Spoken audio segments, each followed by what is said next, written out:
What's going on, everybody? It's Bulls Nation Station back at it again with another one. Hopefully you guys are feeling pretty good today, as I'm feeling pretty good myself. And yeah, I just want to talk about the Chicago Bulls. I know you guys seen the game yesterday where they beat the Washington Wizards. You know, we used our C team, you know, not our ARB team, but our C team. Maybe even C minus team, as you know, players got to come in that you typically wouldn't even see play. But it was cool. It was cool to get a grasp of what they can do and see them produce a little bit. I know you got to see the 2020 game from Sanogo. You got to see, you know, some Henry Drell. And you got to see Funk also, who also didn't really do too much. But yeah, it was cool to see, you know, what they got and what they can do, you know, on the NBA scale. And while the Wizards didn't have much of anybody on the other floor either, it was still, you know, cool to see.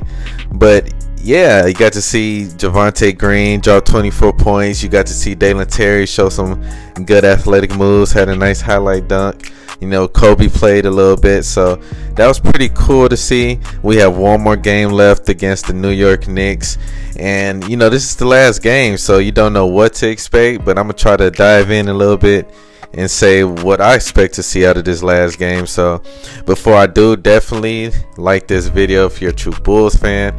And yeah, I'm gonna go ahead and talk about it. So the game against the Knicks, which is tomorrow, is going to be an early game, a 1 o'clock p.m. game. I'm gonna start off on the Knicks end. You know, I expect Tibbs to fully play his guys, not a whole lot of minutes, but I do not see him resting none of his main guys. Maybe if it's some with nagging injuries. But knowing Tibbs, you know, we've all experienced Tibbs being Bulls fans. But knowing Tibbs, he wants his guys to have that rhythm head into the playoffs, head into, you know, their first game. He wants them to have as many minutes with each other as possible. You know, he doesn't believe in resting off the court, as you've seen, you know, what he did with the Bulls. And so I expect, like, you know, Brunson to play a decent amount, maybe just a first half, but they're going to play, you know, guys like Josh Hart, you know, all those guys. And I know they're still trying to work Mitchell Robinson back in the rhythm, so he's definitely going to play. But yeah, I expect Tibbs to play his guys.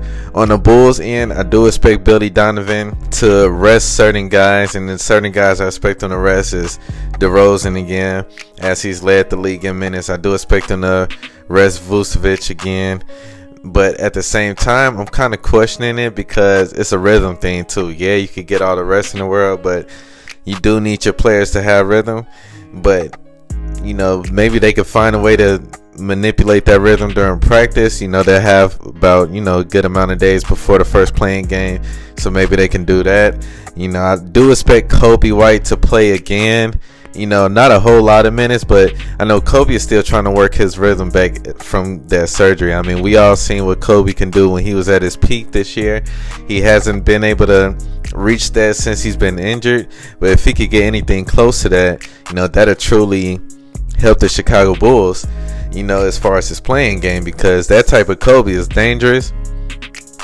It's lethal. You know, we need that Kobe White, and we need that Kobe White that can hit threes. And so hopefully Kobe can use this last game to kind of work himself, you know, back into a rhythm. He had a decent game last game.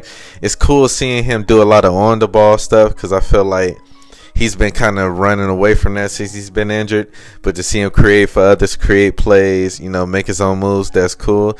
So we'll see what he do this game. Hopefully he doesn't play too many minutes, because you definitely don't want to see that from your main guys. And I do not expect, and Billy Donovan, if he does play this guy, he should get criticized, but I don't expect Caruso to play.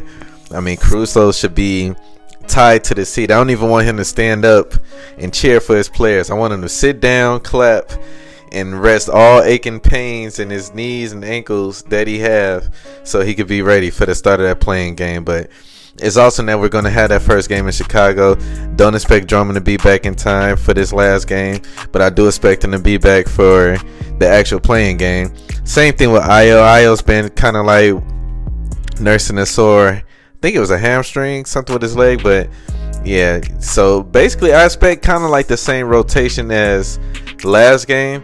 The only difference I do expect is that I do expect Sunogo to actually start this next game because he played so well in yesterday's game. So whether that means Torrey Craig or Javonte Green need to come off the bench or don't even play. I mean, Javonte improved everything he can do, so he might not even play tomorrow. Torrey Craig, he's still working his way back, so I can see him playing some minutes tomorrow, especially because he hasn't been playing as well.